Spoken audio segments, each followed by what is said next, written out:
Yeah. Chirangarira yo. Osipa. Chirangarira yo. Chirangarira yo kabaname. Shinzwa yo mina macho yana benyuma.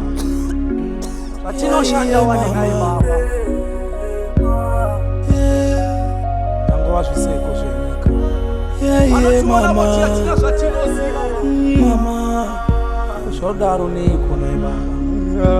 Chisatsisavo chishuvo zvemwoyo yedu baba. Tipaiwo zvatinoda tenzi. Chazoveiko nayi baba. Usatoshanda wari nayi Mwari. Chakulawo kale chati. Tachema isu vana vedu.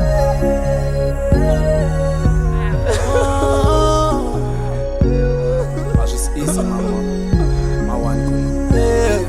Wava muna mato wezuva nezuva Mwari.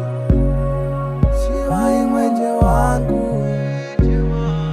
Zvatinoshanda zuva nezuva wani nayi baba. Haukurema upenyu hwako. Shivai dziso rangu we. Shivai mwenje wangu. Ndapfugama namabhina mama.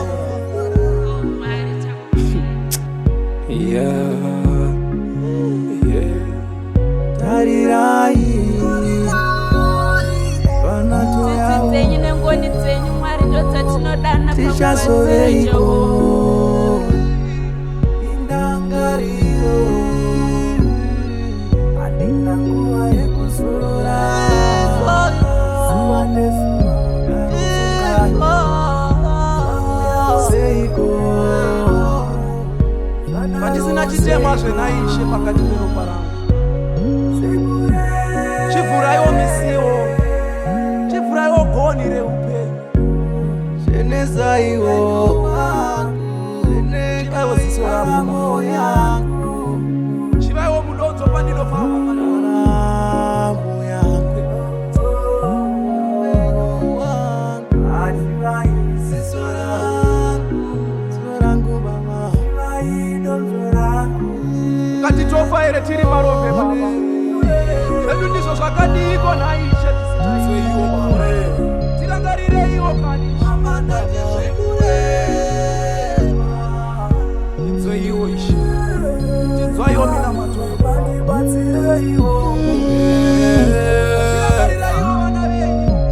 Tinzwaiwo mina matoro vana venyu masango matema. Shivai mwenje wangu dzangu baba. Shivai sisona. Haukurema upenyu hwako. Uraiwo musiwo baba.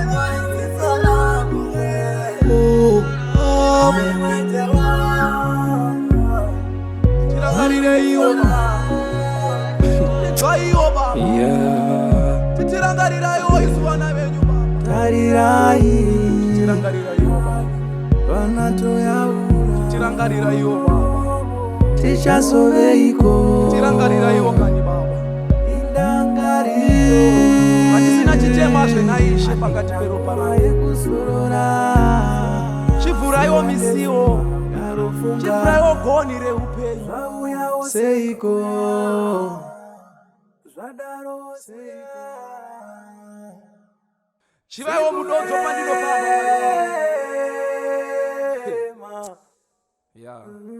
Chenezaiwo veneka raramo yangu.